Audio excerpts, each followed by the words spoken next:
Dati plano kong magdala ng ganito sa Pilipinas pag nagbakasyon, kaso palagi ko nakakalimutan.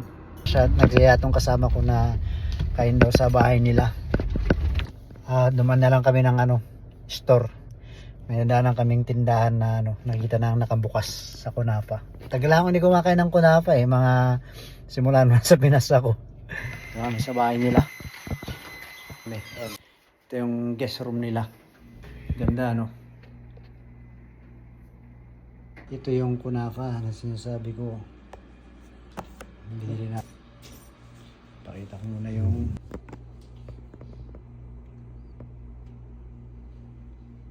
kain muna kami ng Kunapa.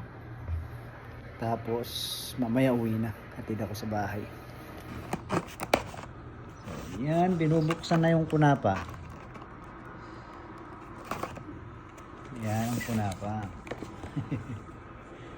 Ano to?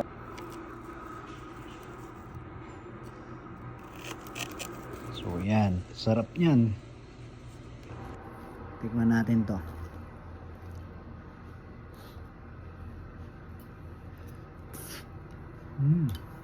After more than 3 years, nakatikim din ng Kunapa.